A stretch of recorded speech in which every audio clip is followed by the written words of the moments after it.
زاہد بھائی شکریہ ادا کرتا ہوں سب سے پہلے تو آپ کا، اور آپ کو ویلکم کرتا ہوں اپنے گھر میں۔ میاں صاحب اتنی چھوٹی عمر میں اور اتنا زیادہ فیم ماشاءاللہ ہر ایک جگہ نظر آتے ہیں، بڑے چاق و چوبند ہیں اور تقریباً زندگی کے ہر شعبہ جات میں آپ کی انوالومنٹ ہے، اس کی کیا وجہ ہے؟ جی زاہد بھائی، سب سے پہلے تو یہ چیز ہے کہ انسان کی جو ہے نا وہ کچھ صلاحیتیں ہوتی ہیں وہ خدا داد ہوتی ہیں، اور کچھ ہوتے ہیں اس کے انٹرسٹ ہوتے ہیں۔ تو جس طرح آپ جانتے ہیں کہ اب میں ایک سیاسی گھرانے میں پیدا ہوا ہوں، تو یہ چیزیں میں نے جو ہے وہ اپنے بڑوں سے بھی تھوڑی اڈاپٹ کی ہیں کہ انسان کو تھوڑا سوشل ہونا چاہیے، انسان کو صرف اپنی ذات تک محدود نہیں ہونا چاہیے، انسان کو اپنے طور پر جو بھی رول ادا کرنا چاہیے اس معاشرے کی بہتری کے لیے۔ تو اس میں مجھے ایک شوق ہے کہ میں لوگوں کی زندگیوں میں کچھ بہتری اور آسانیاں پیدا کروں۔ میاں صاحب 5 سال کی عمر میں آپ کے والد صاحب فوت ہو گئے، ظاہر ہے ایک بچوں کے لیے اور اس عمر میں ایک یہ بہت بڑا صدمہ ہوتا ہے، تو اب تک کا یہ سفر والد کے بغیر کیسے گزرا؟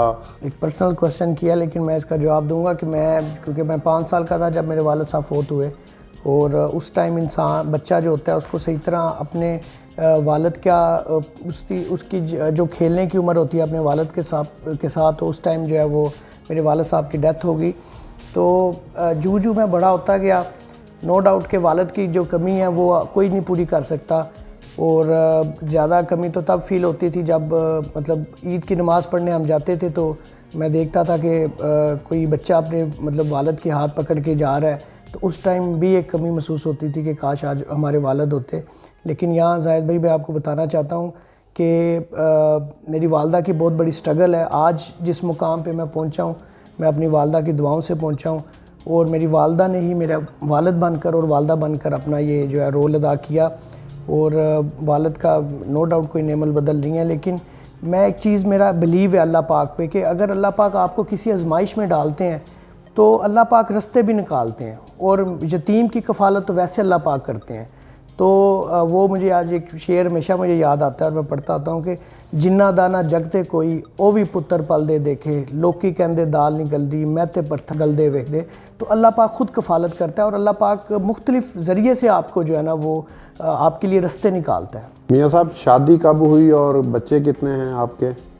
جی میری 2010 میں شادی ہوئی، اور ٹوٹلی ارینج میرج تھی، میری فیملی میں ہی جو ہے وہ میں کیونکہ چھوٹا تھا تب میری والدہ نے میری انگیجمنٹ کی تھی، تو میں جب بڑا ہوا ہوں تو میں نے اپنی والدہ کی بات کو اور ان کی کمٹمنٹ کو آن کیا، اور اللہ پاک نے، اللہ کا شکر ہے، مجھے بے بہا دیا بھی، اور میں اپنی جو ہے نا الحمدللہ خوش ہوں۔ اور میرا ایک بیٹا ہے اور ایک بیٹی ہے، 8 سال کا بیٹا ہے اور 4 سال کی بیٹی ہے۔ شادی کا یہ سفر کیسا گزر رہا ہے آپ کا؟ اچھا، یہ شادی بھی ایک بڑا میں کہتا ہوں کہ اہم رشتہ ہے آپ کی زندگی میں، اور آپ کی شریک حیات اور آپ کی جو لائف پارٹنر ہے آپ کی سکسیس میں اس کا ایک بڑا اہم رول ہوتا ہے۔ تو نو ڈاؤٹ جب میری شادی ہوئی تو اس کے بعد ایون کہ آج میں بتانا چاہوں کہ میری وائف نے ایک خواہش ظاہر کی کہ میں پڑھنا چاہتی ہوں، تو آپ یقین مانیں جب شادی ہوئی تو وہ ایف ایس سی اس نے کی تھی، پھر اس کو میں نے پڑھایا، میں اس کو اجازت دی، اس نے پڑھا، ایف ایس سی کی، بی ایس سی کی، ادھر ایم ایس کیا، اب الحمدللہ ماسٹر ان کیمسٹری ہے وہ۔ اور یہ چیزیں اس لیے بھی ضروری ہوتی ہیں کہ جب آپ پڑھے لکھے ہوتے ہیں تو آپ کے بچوں کی تربیت جو ہے وہ بڑی اچھی ہوتی ہے، اور گھر کا تو مطلب سارا دیکھ بھال ہی جو ہے وہ آپ کی بیگم کرتی ہے، تو آپ کا جتنا اچھا ایک ریلیشن شپ آپس میں انڈرسٹینڈنگ ہوگی، فلیکسیبلٹی ہوگی، اسی طریقے سے آپ کی جو ہے وہ ازواجی زندگی بہتر ہوگی۔ میاں صاحب آپ کے تایا ابو میاں عبدالخالق صاحب، بڑا ان کا نام تھا، وہ چیئرمین بھی رہے، ایم این اے بھی رہے، لیکن جیسے جیسے وہ ضعیف ہوتے گئے تو مطلب ان کے جس طرح ایک طریقہ ہوتا ہے عموماً ہمارے سب کانٹیننٹ کا، بر صغیر کا، ان کے بچوں میں سے یا فیملی میں سے لوگ آگے آتے ہیں، ان کی سیاست کی باغ دوڑ سنبھالتے ہیں، بڑا اچھا ان کا نام تھا، لوگ آج بھی انہیں اچھے الفاظ سے یاد کرتے ہیں، اللہ تعالیٰ انہیں خلیق رحمت کرے۔ تو آپ کا یہ سیاسی، آپ کے گھرانے کا سیاسی سفر اس طرح کنٹینیو کیوں نہیں رہا؟ بہت سارے نئے ایم پی ایم این اے آ گئے، آپ لوگوں میں سے دوبارہ کیوں نہیں کوئی بن سکا؟ اچھا، یہ بڑا زبردست آپ نے سوال کیا ہے، اس کا جواب یہاں سے شروع کروں گا۔ سب سے پہلے تو ایز اے مسلم ہمارا ایمان ہے کہ سدا حکمرانی اللہ پاک کی ہے، زندگی ہے اور اس دنیا میں نتھنگ از پرماننٹ، کوئی بھی چیز جو ہے وہ پرماننٹ نہیں ہے۔ میاں عبدالخالق صاحب نے نو ڈاؤٹ اس خطے میں ایم این اے بھی رہے، اور 10 سال میئر رہے. وہ واحد ہیں جو کنزیکٹیولی 10 سال میئر رہے. اس شہر کا انہوں نے بنانے والوں میں ان کا نام شمار ہوتا ہے, اور ہم پراؤڈ فیل کرتا ہوں کہ میں ان کی فیملی میں سے ان کا بھتیجا ہوں. اور بلکہ میں جب چھوٹا تھا تو میرے والد تو نہیں تھے, لیکن میں نے ان کی صحبت میں بیٹھا اور ادھر مجھے پتہ لگا کہ آپ کی جو زندگی ہیں وہ آپ کے لوگوں کے لیے وقف ہونی چاہیے, ان کی خدمت کے لیے وقف ہونی چاہیے. اب آپ کا جو سوال تھا کہ آگے کنٹینیو کیوں نہیں کر سکے, دیکھیں جی پولیٹکس کے ڈیمینشن چینج ہو چکے ہیں. اس زمانے کی جو پولیٹکس تھی اور آج کی پولیٹکس میں بڑا فرق ہے. اس زمانے میں جو پولیٹکس ہوتی تھی اس میں لوگ کسی اصول پہ, اور نو ڈاؤٹ اس میں آپ کے اس میں اتنا زیادہ پولیٹکس میں کرپشن, اتنا زیادہ پیسہ انوالو نہیں تھا. میاں عبد الخالق صاحب کی زندگی سب کے سامنے ہے. انہوں نے ساری زندگی جو ہے وہ اس شہر کی خدمت میں لگائی, اور انہوں نے کوئی اس طریقے سے کک بیکس اور جو آج کل ہم دیکھتے ہیں بزنس کے نہیں کیے, اور اتنا زیادہ مطلب پیسہ جو ہے انوالو ہو چکا ہے آج کل کی جو سیاست میں. انہوں نے اپنی بھرپور زندگی گزاری. آگے جو کنٹینیو ہے, آگے ڈیمینشن چینج ہو چکی ہے. آج کل جو ہے جو زیادہ خوشامد پرست ہے وہی زیادہ اپنی جگہ بنا لیتا ہے. آج کل جس کے پاس زیادہ جو پیسہ لگا سکتا ہے, آج کل 8-10 کروڑ روپیہ تو الیکشن میں لگ جاتا ہے, اور اس کے لیے تو ایک عام بندے کا الیکشن لڑنا وہی نہیں ہے ضروری. لیکن انشاءاللہ اب تو ہماری قوم میں بھی شعور آ رہا ہے, ملک میں بھی چینج آ رہی ہے, اور انشاءاللہ اب آنے والے دنوں میں ہم ہوپ کرتے ہیں کہ اب جو بھی لوگ ہوں گے وہ اپنے اچھے لوگوں کو منتخب آگے کریں گے. آپ نے اپنی سیاست کا آغاز کب کیا, اور کیا آئندہ آپ الیکشن میں, جنرل الیکشن میں یا بلدیاتی الیکشن میں کھڑا ہونا چاہتے ہیں؟ جی بڑا اچھا سوال کیا جائے صاحب. جہاں تک سیاست کی آغاز کا سوال ہے تو سیاست جو ہے وہ بیسکلی اسٹوڈنٹ لیڈری سے سٹارٹ کی. جب ہم کالج میں پڑھتے تھے تو ہم نے ایک جماعت اپنی بھی بنائی قائد اعظم اسٹوڈنٹ فیڈریشن کے نام سے, جس کا مقصد یہ تھا کہ اسٹوڈنٹس کے فلاح و بہبود کے لیے کام کیا جائے. اسی طریقے سے میں MSF کا بھی پریزیڈنٹ رہ چکا ہوں. تو کالج لائف سے یہ جو ہے وہ سیاست سٹارٹ کی. دوسرا سوال آپ نے کیا کہ عملی سیاست میں, تو ابھی تک تو کوئی ایسا پلان نہیں ہے, کیونکہ عملی سیاست ابھی بھی لائف اتنی جو ہے وہ بیزی ہو چکی ہے کہ اس میں کہتا ہوں کہ انسان کو ہر وہ کام کرنا چاہیے جس کی وہ ذمہ داری نبھا بھی سکے. تو اگر اللہ پاک نے میرے نصیب میں لکھا ہوا اور عملی سیاست میں آنا ہوا, کیونکہ پولیٹکس ہمارے اس علاقے میں جو ہے وہ ہماری فیملی کا جو ایک نام ہے, اور ہمیشہ سے ادھر دوسری پولیٹکس میں کھڑے ہوتے ہیں, تو انشاءاللہ قسمت میں ہوا تو ضرور پارٹیسپیٹ کریں گے.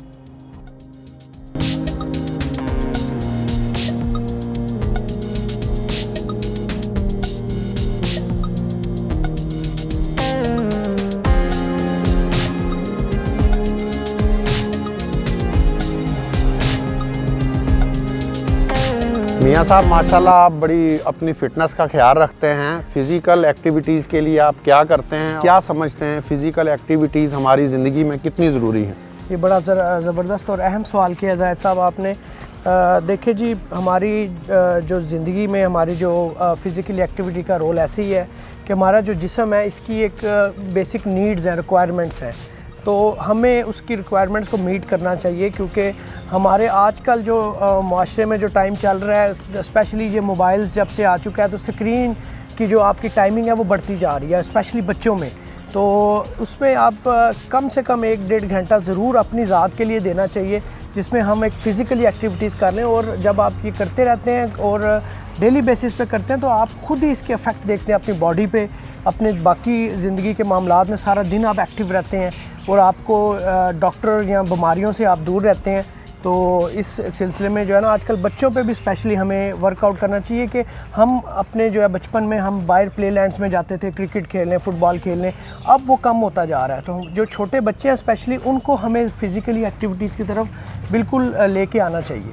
ہماری حکومت ان صحت مندانہ سرگرمیوں کی طرف توجہ کیوں نہیں دیتی؟ گراؤنڈز ویران ہو گئے ہیں, کوئی کھیل نہیں ہے. انٹرنیشنل کھیلوں کے اندر بھی جیسے فٹ بال ہے اور چیزیں ہیں, ان کی طرف ان کی توجہ ہی نہیں ہے. دیکھیں یہ تو دیکھیں سپورٹس پوری دنیا میں جو ہے, اب آپ دیکھ رہے ہیں ریسنٹلی فیفا ورلڈ کپ ہو رہا ہے فٹ بال کا قطر میں, تو پوری دنیا کی شائقین ادھر ہیں, پوری دنیا کی فٹ بال ٹیمز ادھر ہیں. اس کے آنے سے اب کتنا زر مبادلہ اس ملک کی اکانومی میں جو ہے وہ ایڈ آن ہوگا. تو ہمارے ادھر جو ملک ہے ان کی جو پالیسی ہے اس پہ سپورٹس میں انہیں وہ کافی توجہ دینی چاہیے, سپورٹس ایونٹس کروانے چاہیے.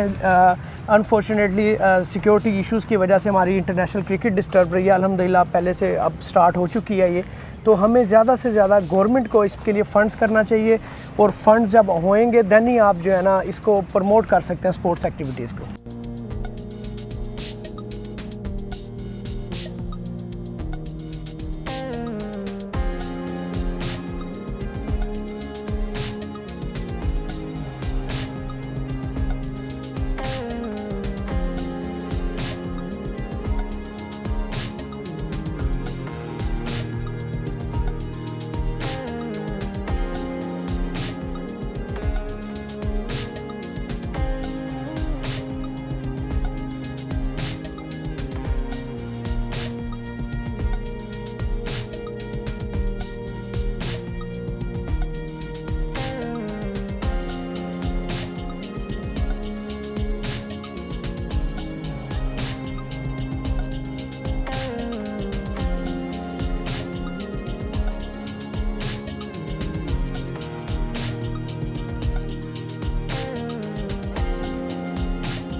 احسن صاحب, آپ میاں سعد صاحب کے دوست ہیں, بچپن سے آپ لوگوں نے تعلیم اکٹھے حاصل کی. بحیثیت سے دوست آپ نے ان کو کیسا پایا؟ سعد بحیثیت دوست ایک بڑا مخلص اور اچھا انسان ہے, اور شروع سے لیڈرشپ کوالٹیز اللہ نے اس کو دی ہیں. کالج میں, یونیورسٹی میں ہم نے اس کی لیڈرشپ کے ساتھ ہم نے بھی گروم کیا, اس سے سیکھا, اور ماشاءاللہ زبردست قسم کا یہ جو ہے اپنے آپ کو والنٹیئر کرتا ہے دوستوں کے لیے. سب سے اچھی خوبی ان کی یہ ہے. جب آپ چھوٹے ہوتے تھے, بچپن کی عموماً شرارتیں ہوتی ہیں, اب تو یہ بڑے ڈیسینٹ سے اور بڑے سنجیدہ پرسن کاروباری سیاسی نظر آتے ہیں, تو کیا جو ان کا بچپن گزرا ہے وہ بھی اسی طرح کا تھا, یا یہ دوسرے بچوں کی طرح بھی شرارتیں کرتے تھے؟ بڑا چنچل قسم کا اور حسین قسم کا بچپن اور جوانی, اور کالج لائف میں تو خاص طور پہ ان کو موٹر سائیکل, گاڑی اور پھر نئے نئے شوق کرتے بھی ہم نے دیکھا ان کو, اور آخر میں بات وہاں پہ جا کے ختم ہوتی تھی کہ لیڈ کرتے تھے. لیکن کالج لائف میں تو بہت سارے نو عمر بندے عشق بھی کرتے ہیں, کیا میاں سعد صاحب نے بھی کوئی عشق کیا تھا؟ وہ تو ایک داستان لکھنی پڑے گی, تو اس کے اوپر تو بہت بڑا ریسرچ کر کے پھر بہت زبردست قسم کا کام کرنا پڑے گا. آپ کا مقصد ہے عشق ان کا کوئی بھی اب تک کامیاب نہیں ہوا عشق؟ دیکھیں ان کے عشق کامیاب ہے تو آج یہ کامیابیوں کو چھو رہے ہیں. نہیں, ہم نے تو سنا ہے بہت سارے ادیب فلسفی کہتے ہیں کہ عشق اگر کامیاب ہو جائے تو وہ عشق ختم ہو جاتا ہے. عشق تو لا حاصل کا نام ہے, وہ تو کبھی ملنا ہی نہیں چاہیے. اچھا, ان کا عشق بھی لا حاصل ہی ہے. یہ ہر نئی چیز کے پیچھے پکڑ کے اس کو اپنی طرف مائل کرتے ہیں اور پھر اس پہ راج بھی کرتے ہیں, تو یہی عشق ہے ان کا. کالج لائف کا ایک واقعہ, میں پروکٹوریل بورڈ میں ہوتا تھا, 7 تنظیموں کو لیڈ کر رہے ہوتے تھے, تو بے شمار دفعہ ہمارا ٹاکرا رہتا تھا. لیکن جب شام میں ہم ٹیوشن پہ اور اکٹھے ہوتے تھے تو پھر ہم بڑی یادیں تازہ کرتے تھے کہ یار آج تو تم لوگوں نے کمال کر دیا. اور کبھی کبھی یہ نوجوانوں کو انجوائے کروانے کے لیے چھٹی بھی کرواتے تھے. اور اس کے ساتھ ساتھ جو ہے ان کی مہندی میرے لیے بڑی یادگار ہے کہ ہم تمام دوستوں نے وہ آرگنائز کی, اور پھر ان کی مہندی ایک جگہ پہ نہیں, سیریل وائز 2-3 جگہوں پہ ہوئی دوستوں کے حلقہ احباب میں. میں آج یہاں بتانا چاہ رہا ہوں کہ میری مہندی پہ انہوں نے ایک اسپیشل مجھے سرپرائز دیا. ایک اونٹ ریڈی منگائی, اونٹ ریڈی منگا کے اس نے لائٹنگ کی, ایک جنریٹر لگایا, اس پہ ایک بڑا خوبصورت اس کو سجایا, اور اپنے دوستوں کے ساتھ اسی اونٹ ریڈی کے ساتھ میرے گھر پہ تشریف لائے. بڑے کریٹیو مائنڈ کے جو ہے صاحب جو ہے. اور اس کے علاوہ جو ہے ایک دفعہ یونیورسٹی سے ہمارا کوئی یونیورسٹی میں لائف میں پھڈے معاملات, چیزیں, سوشل سرکل, سارا کچھ چلتا تھا. تو ایک دفعہ میں پوائنٹ پہ واپسی آ رہا تھا, تو کسی معاملے میں ایک دوست کی وجہ سے تو انہوں نے اور طارق نے مجھے اتار لیا, اور مجھے ایک بات نہیں بھولتی, انہوں نے میرا کوٹ پھاڑ دیا تھا کھینچتے ہوئے, لڑائی میں نہیں, کھینچتے ہوئے. وہ کوٹ بڑا مہنگا تھا, وہ آپ نے ابھی تک سنبھال کے رکھا ہوا ہے. ہاں, سنبھال کے رکھا ہوا ہے. ہمارے ساتھ میاں سعد حسن کی ایک اور دوست جام پرنس فہد صاحب موجود ہیں, جو کہ ایک بہت اچھے بزنس مین ہیں رحیم یار خان میں. تو ان سے بھی ہم پوچھتے ہیں. جام صاحب, میاں سعد حسن صاحب کو آپ نے کیسا پایا؟ کیا یہ ان دوستوں کی طرح تو نہیں ہے پروفیشنل لائف میں بھی کہ جب کوئی کام پڑ جائے تو گھنٹوں کالیں کرتے رہیں, ایمرجنسی میں یہ فون اٹینڈ نہیں کرتے اور اس کے بعد 3 گھنٹے کے بعد بولتے ہیں کہ کیا کام تھا جب تک بندے کا کام پورا ہو گیا ہوتا ہے؟ نہیں, ایسی کوئی بات نہیں ہے. ان میں یہی تو خاصیت ہے جس کی وجہ سے ماشاءاللہ یہ اس سٹیج پہ پہنچے ہیں, اور بہت ہی محبت کرنے والے انسان ہیں, بہت ہی مخلص قسم کے انسان ہیں. اور میں یہ سمجھتا ہوں کہ یہ چیز نا ان کی ایک خاندانیت کی نشانی ہے, کیونکہ اگر آپ کا خاندان اچھا ہوتا ہے نا تو ویسی آپ کی تربیت ہوتی ہے. تو ماشاءاللہ ان کا بیک گراؤنڈ جس حوالے سے بتاتا چلوں کہ ان کے والد صاحب یا ان کی فیملی یا ان کے تایا یا ان کے چچا وغیرہ ان کی, تو وہ ان فیملی کی جو تربیت ہے نا پھر وہ ان کی ویسی شخصیت ہے. تو ماشاءاللہ یہ ایسے نہیں ہیں. میرے ساتھ تو کم از کم میں کبھی ایسی چیز نہیں دیکھی. میں ان کو رات کو 2 بجے بھی کال کروں تو یہ اٹینڈ کرتے ہیں. دن میں بھی کہیں یہ میٹنگ میں بھی بیٹھے ہوں گے تو یہ بے شک بزی ہوں گے, یہ کہیں گے میں فون اٹینڈ کریں گے اور کہیں گے میں آپ کو 2 منٹ میں کال کرتا ہوں. یہ نہیں کہ بیل جاتی رہے.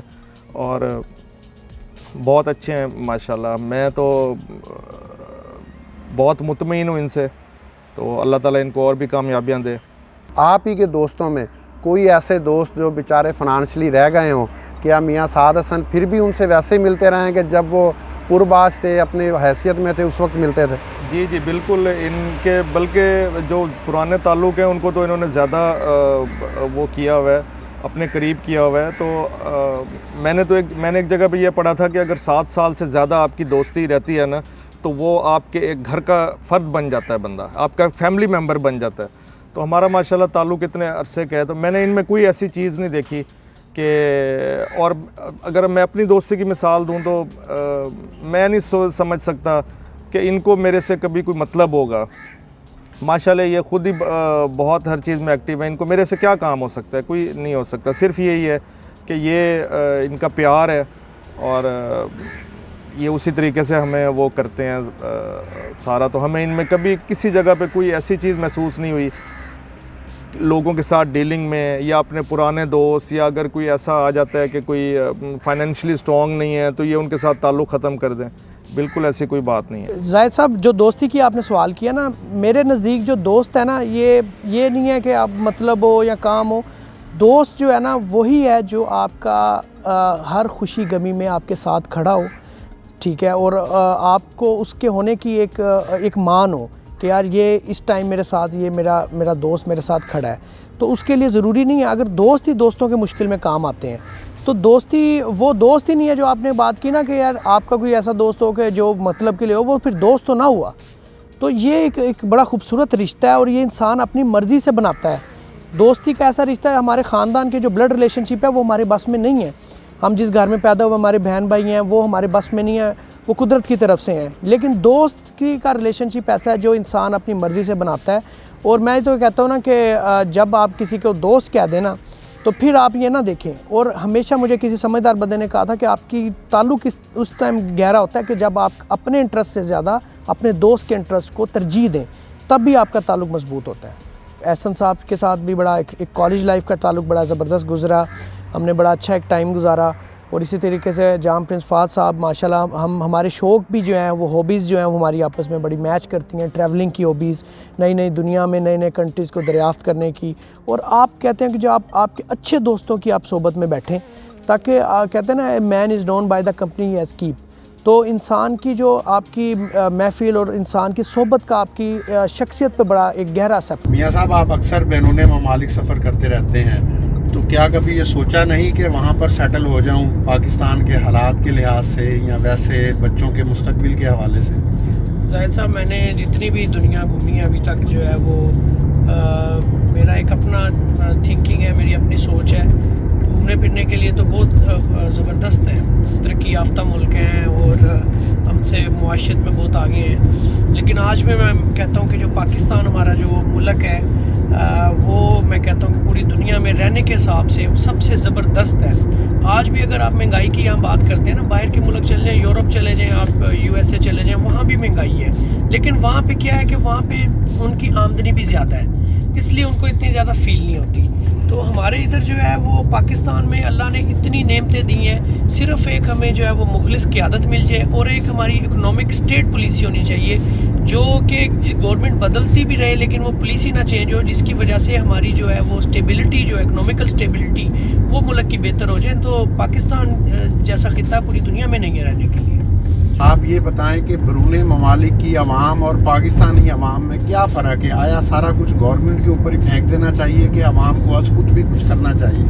دیکھیں جی, قومیں جو بنتی ہیں نا ان کو بننے میں کافی سال لگتے ہیں. مہذب قوموں کے لیے جو ہے ان کے جو نیو جنریشن ہے ان پہ کام کیا جاتا ہے. جب وہ بڑی ہوتی ہیں تو وہ ان کی قوموں کی تھنک ٹینک ہی چینج ہوتا ہے. تو انفارچونیٹلی ہمارے جو ملک میں جو ہے وہ اس چیز پہ کام نہیں ہوا. ہمارے ملک میں جو لوگوں کی ایک سوچ ہے, لوگوں کا رہن سہن ہے, وہ جب تک ہم نئی جنریشن کو تیار نہیں کریں گے تب تک ہمارے ملک میں چینج نہیں آ سکتی. ہماری جو حکومت ہے اس کے بڑے کم وسائل ہوتے ہیں. ہماری آبادی ہمارے لیے ایک ٹائم بام کی طرح ہے. 20 کروڑ سے 22 کروڑ سے اوپر کی آبادی ہے ہماری, اور آپ دوسرے ملکوں میں چلے جائیں ان کی تو پورے ملک کی آبادی ہمارے ایک صوبے سے بھی کم ہے. تو ان کے وسائل زیادہ ہیں, اور اس وجہ سے ہمیں ایز اے قوم ہمیں ایٹ لیسٹ جو ہے نا اس چیز کو دیکھیں. جو لوگ ہمارے ادھر لائن پہ نہیں کھڑے ہوتے, باہر آپ چلے جائیں ہمارے وزیر اعظم سے لے کے منسٹرز تک, ادھر آپ وہ لائن میں کھڑے ہوتے ہیں. ان کا ایک قانون ہے, اس قانون کی پاسداری کرتے ہیں. اور ہم جو ہے ادھر ٹیکسز سے لے کے ہر چیز میں ایک شارٹ کٹ دیکھتے ہیں. جب تک اس شارٹ کٹ سے نہیں نکلیں گے ہماری قوم نہیں بنے گی. اپنی زندگی میں ہمارے بڑے تو نہیں دیکھ سکے کہ ہم ان ممالک میں شامل ہو جائیں گے جو ترقی یافتہ ہیں, تو یہ کیا ہماری زندگی میں پاسبل ہے, یا ہمارے بچے بھی یہ نہیں دیکھ سکیں گے؟ جن مسائل سے آج بھی پاکستان گزر رہا ہے انہی مسائل سے ہی ہم ساری زندگی گزرتے رہیں گے. اچھا, میری اپنی ایک سوچ ہے زاہد صاحب کہ انسان یہ جو ہمارا ملک ہے نا, اس میں جو 3 4 5 سال جب ترقی کے ہوتے ہیں نا, تو اس کو جان بوجھ کے ایک بیرونی ایجنڈا جسے ہم انٹرنیشنل اسٹیبلشمنٹ کہتے ہیں, اس کی ایک سازش کے تحت اس کو اسٹیبل نہیں ہونے دیا جاتا. ہم آج بھی کشکول پکڑ کے پھر رہے ہیں. کل بڑی زبردست بات کی تھی جو ہے وہ ایک بڑے مسلم اسکالرس نے کہ جب تک ہم کشکول پکڑیں گے ہمارا ملک ترقی نہیں کر سکتا. تو جب یہ کشکول ٹوٹنے پہ آتی ہے تو ہماری گورنمنٹ چینج ہو جاتی ہے, اور ہماری ادھر جا کے رجیم چینج ہونے کے بعد سینیریو چینج ہو جاتا ہے. 360 ڈگری کے زاویے سے چینج ہو جاتی ہے ہماری اکنامیکل پالیسی اور ادر پالیسیز جو ہیں. اس کی وجہ سے جب بزنس سے نہیں اسٹیبل ہوئے گا تو ہماری جو ہے ملک کی اکانومی کیسے بہتر ہوئے گی, اور اکانومی بہتر جب تک نہیں ہوگی تو ہماری کشکول کیسے ٹوٹے گی. اس کے لیے ہماری جو ہے وہ ایک میں کہتا ہوں کہ اسٹیٹ پالیسی اکنامیکل ہونی چاہیے. آئے کوئی بھی کسی کی بھی گورنمنٹ آئے اس پالیسی کو کوئی نہ چھیڑ سکے. میاں صاحب, آپ پہلے چیمبر آف کامرس کے ایگزیکٹو ممبر بنے, پھر نائب صدر بنے, اور آج کل ایکٹنگ پریزیڈنٹ کا بھی چارج آپ کے پاس ہے. تو اس عرصے میں آپ نے رحیم یار خان کے کاروباری طبقے کے لیے کیا کچھ کیا, اور چیمبر کا کیا رول دیکھتے ہیں کہ جس سے ہمارے رحیم یار خان کی جو ٹریڈ ہے ان کا بزنس بہتر ہو سکتا ہے؟ جی زاہد صاحب, سب سے پہلے تو میں بتانا چاہتا ہوں کہ جو ہمارا رحیم یار خان چیمبر آف کامرس ہے یہ ساؤتھ پنجاب میں سب سے بڑا چیمبر ہے ایکٹنگ ممبرز کے حساب سے. ملتان اور بھاولپور سے بڑا ہمارا چیمبر ہے. اور ادھر کیونکہ انڈسٹری ہماری کافی زیادہ ایگزسٹنگ کرتی ہے, ملٹائی نیشنل انڈسٹری ہے جس میں کوک ہے, یونیلیور ہے, اس میں فرٹیلائزرز انڈسٹری ہے, ہمارے پاس FFC اور اسی طرح شوگر ملز ہیں. تو ہمارا چیمبر ایک بڑا زبردست اور ہمیشہ سے اس کا ایک اہم رول رہا ہے. ہمارا واحد چیمبر ہے جس کو 80% یا جو ہماری سیکریٹریٹ بنا تھا اس میں فنڈڈ بائی گورنمنٹ تھا, واحد پورے پاکستان میں. اور یہ ہمارے ادھر کی لیڈرشپ کی کاوشوں سے تھا. اور اس کے ساتھ ساتھ جو ہے ہمارا اب اکنامک جو ادھر انڈسٹریل اسٹیٹ جو ہے رحیم یار خان چیمبر لے کے آیا. انڈسٹریل اسٹیٹ کے بڑے سارے بینیفٹ ہوتے ہیں, جہاں پہ انڈسٹری لگتی ہے ان کو ٹیکسز کی کافی چھوٹ ہوتی ہے. اسی طریقے سے ہم نے جو ہے اور کاوشیں کر کے ادھر CPEC اکنامک زون ڈکلیئر کرایا. جو ہماری چائنا سے ٹریڈ ہوئے گی اس کا یہ اکنامک زون ہوگا. ادھر ہمارے آنے والی انشاءاللہ دنوں میں کافی ساری انڈسٹری آپ دیکھیں گے. اور اس کے علاوہ یہ تو ہو گیا انڈسٹری کے حوالے سے. چھوٹے تاجرز جو ہیں, جو ایک عام تاجرز ہیں, ان کے لیے ہمارا یہی ہے کہ کم سے کم لیاقت پور سے لے کے چنی گوڑ تک ہمارے جتنے بھی تاجر ہیں ان کے ساتھ ہماری کنیکٹیوٹی, ہمارا لائزن بڑا زبردست رہے. تو بیسکلی اسی طریقے سے ڈے بائی ڈے ہم ٹیکسز کے معاملات ہوتے ہیں. موجودہ اگر FPR سے مسئلہ ہے تو ہم جو تاجروں کو لے کے ہم FPR کے پاس جاتے ہیں. بیسکلی چیمبر کا مقصد بھی یہ ہے کہ chamber is a bridge between the business community اور گورنمنٹ اتھارٹیز. تو جس ڈپارٹمنٹ کا جو بھی مسئلہ ہوتا ہے, سوئی گیس کے ایشوز ہوتے ہیں, اس میں ہم ادھر لیٹر لکھتے ہیں ان کے متعلقہ کام کو. تو ہم نے ابھی ایئرپورٹ کے لحاظ سے بھی ابھی گورنر صاحب پنجاب آئے ہوئے تھے, تو ہم نے کہا تھا کہ ادھر فلائٹس کے آپریشنز کو زیادہ سٹارٹ کیا جائے. وہ اب ہم اس کو انٹرنیشنل فلائٹس کے لیے بھی اس پہ ہم ورک آؤٹ کر رہے ہیں. تو کافی سارے پلانز ہیں, انشاءاللہ آپ آنے والے دنوں میں کافی چینج دیکھیں گے. میاں صاحب, پاکستان میں اسٹیبلٹی کاروبار میں کیوں نہیں آتی؟ مطلب ایک منٹ میں ریٹ کچھ ہوتا ہے, جیسے ہی فصل آتی ہے ریٹ بہت زیادہ ہوتا ہے, ود ان ڈیز ہی فصل آنے کے بعد ریٹس کہاں کہ کہیں پہنچ جاتے ہیں. حکومت اس کو کنٹرول نہیں کر پاتی, ڈپارٹمنٹ کام نہیں کرتے. پھر چیمبر آف کامرس یا فیڈریشن آف چیمبر, وہ کیوں نہیں اس پہ گورنمنٹ کے ساتھ بیٹھ کے بات کرتی کہ ریٹس کو ایک جگہ رہنا. یہ جس طرح آج کل کپاس کا سیزن تھا, جیسے ہی کپاس آئی تھی اس کا ریٹ بہت اچھا تھا, اس کے بعد سے ریٹ ایسے گرے ہیں کہ شاید 85% جو بھی فیکٹریز والے ہیں کپاس کی وہ پریشان بیٹھے ہیں. تو وہاں پر چیمبر اپنا کیا رول ادا کرتا ہے فیڈریشن آف چیمبر کے حوالے سے بھی؟ تو کاروبار کو ایک جگہ یکساں کیوں نہیں رکھا جاتا کہ سموتھلی چلے وہ؟ ظاہر صاحب بڑا اچھا کوشچن آپ نے کیا ہے. جو کاروبار ہوتا ہے نا, جو بزنس آپ کے جو ہوتے ہیں معاملات اس میں یا انڈسٹری ہوتی ہے, یہ آپ کے اس میں سسٹینبلٹی تب ہی ہوتی ہے جب آپ کے ملک میں جو ہے نا وہ آپ کے غیر یقینی صورتحال نہ ہو, نہ غیر سیاسی جو آپ کل مطلب سیاست میں جو آج کل آپ ہر دن نیا جو ہے وہ آپ بریکنگ نیوز سنتے ہیں. یہ ساری چیزیں بڑی امپیکٹ کرتی ہیں ہماری بزنسز میں. ہمارے جتنے بھی میری, کیونکہ اب ہم اس چیز پہ ورک آؤٹ بھی کر رہے ہیں, پوری دنیا میں ایک اسٹیٹ پالیسی ہوتی ہے اور ایک گورنمنٹ پالیسی ہوتی ہے. اسٹیٹ پالیسی آپ کی جو ہے, جس طرح ماشاءاللہ ہماری دفاع کی پالیسی بڑے محفوظ ہاتھوں میں ہے, ہماری آرم فورسز وغیرہ جو ہیں وہ اس میں ایک اپنا احسن رول ادا کریں. اسی طریقے سے اکنامیکل ایمرجنسی لگنے کی ضرورت ہے ہمارے ملک میں. ہمارے ملک میں کوئی ٹریڈ کی لانگ ٹرم پالیسیز بننی چاہیے, امپورٹ ایکسپورٹ کی لانگ ٹرم پالیسیز بننی چاہیے.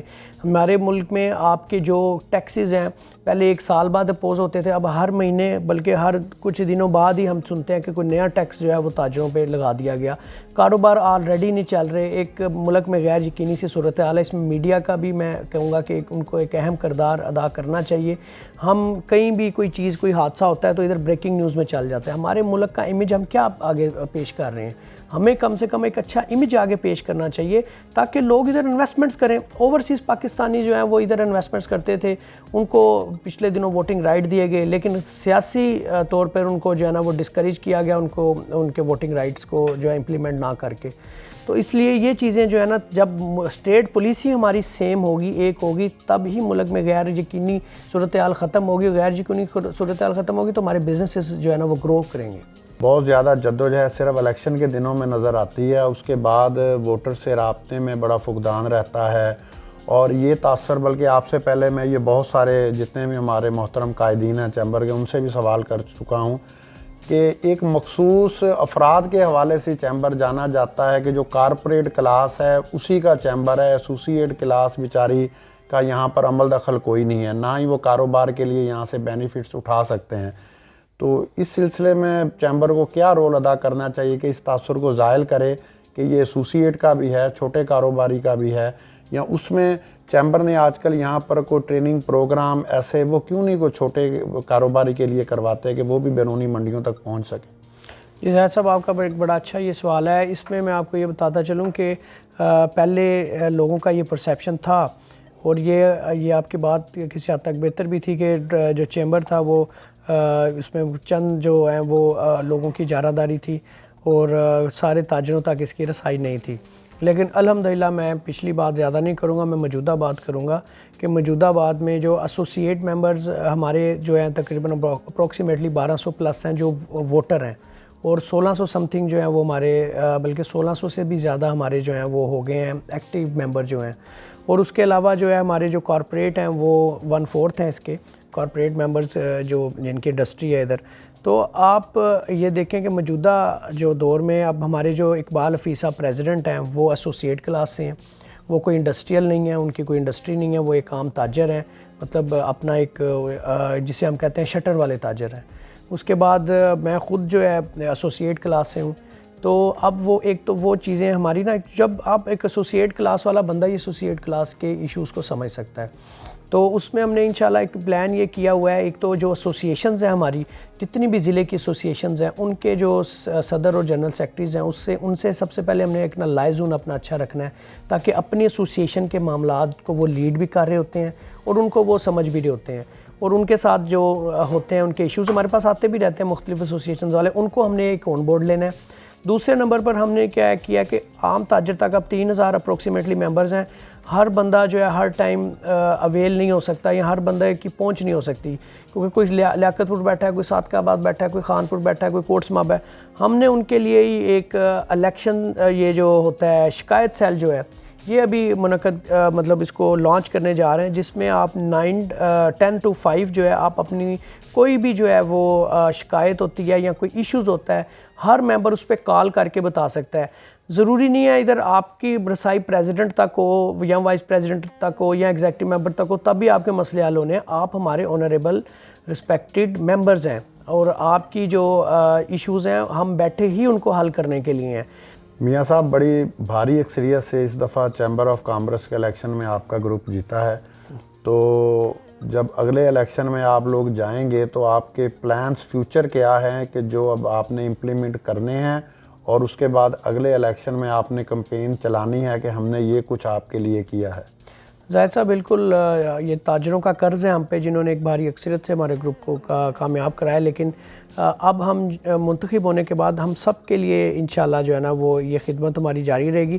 ہمارے فیوچر پلانز یہ ہیں سر جی کہ ہم آگے آل پاکستان پریزیڈنٹ چیمبر کانفرنس کروانے جا رہے ہیں. پورے پاکستان کے پریزیڈنٹس, ایس وی پی, وی پیز, ان کے جو آفس بیجرز ہیں ان کو ہم ادھر اکٹھا کریں گے انشاءاللہ. فیبرری کے مہینے میں اس پہ کام ہو رہا ہے, بہت بڑا ایونٹ ہوگا. اس میں یہ ہوگا کہ رحیمیہ خان چیمبر کی جو ہے وہ شناخت پورے پاکستان میں ہو سکے گی. اسی طریقے سے ہم آگے جا کے انشاءاللہ ہمارے ڈیلیگیشنز ابھی کافی کنٹریز میں جائیں گے آگے. ہر مہینے ہمارا پلان ہے کسی نہ کسی کنٹری میں ہمارا ڈیلیگیشن جائے, جس میں ہمارے ادھر کے تاجر جو ہیں وہ باہر جا کے بزنس کے حوالے سے اپنے جو ہے نا وہ امپورٹ ایکسپورٹ پہ کام کر سکیں. اسی طریقے سے ہمارا آگے جا کے انشاءاللہ پلان ہے, آگے مینگو فیسٹیول ہم نے 2 سال پہلے کروایا تھا, آگے جا کے ہم انشاءاللہ اپنی, کیونکہ ہماری مینگو کی ٹریڈ ہے ادھر, مینگو کی فصل ہمارے ادھر ہوتی ہے, تو ہم اس کو انشاءاللہ مینگو فیسٹیول بھی کروائیں گے. ہم آگے ایوارڈ شو بھی کروانے جا رہے ہیں کہ جو بھی ہمارے بزنس کمیونٹی ہے اس کو ریکگنائزیشن کے لیے. تو انشاءاللہ آنے والے دنوں میں آپ ایک میگا ایونٹس دیکھیں گے جو Rahimia Khan chamber of commerce جن کو ہوسٹ کرے گا انشاءاللہ. میاں صاحب بہت بہت شکریہ, آپ نے ہمیں آج اپنا مہمان بنایا اور بہت اچھا دن آپ نے ہمارا گزارا. بہت مزہ آیا آپ کے ساتھ گپ شپ کر کے. تو ہماری دعا ہے اللہ تعالیٰ آپ کے روزگار رزق مال میں برکت عطا فرمائے, اور آپ اسی طرح ہنستے مسکراتے رہیں اور ہمارے شہر کے لیے ترقی کے جتنے بھی کام ہو سکیں وہ آپ کرتے رہیں. زاہد صاحب بہت شکریہ آپ کا, کیونکہ آپ نے ماشاءاللہ ایک تو ہمارے لیے اعزاز کی بات ہے, ہمارے آپ کے چیمبر ممبر بھی ہیں اور بزنس کمیونٹی سے آپ کا تعلق ہے, اور یہ جو آپ نے سیگمنٹ شروع کیا ہے اس کو بھی میں آپ کو خراج تحسین پیش کرتا ہوں. اور ہمارے سٹی کے لیے انشاءاللہ جو ہے وہ آپ آنے والے دنوں میں بھی ہم امید کرتے ہیں آپ سے کہ اچھے یہ جو ہے نا وہ سیگمنٹ لے کے آئیں گے, اور انشاءاللہ سر ہم ساتھ ہیں آپ کے. Thank you. آئیں.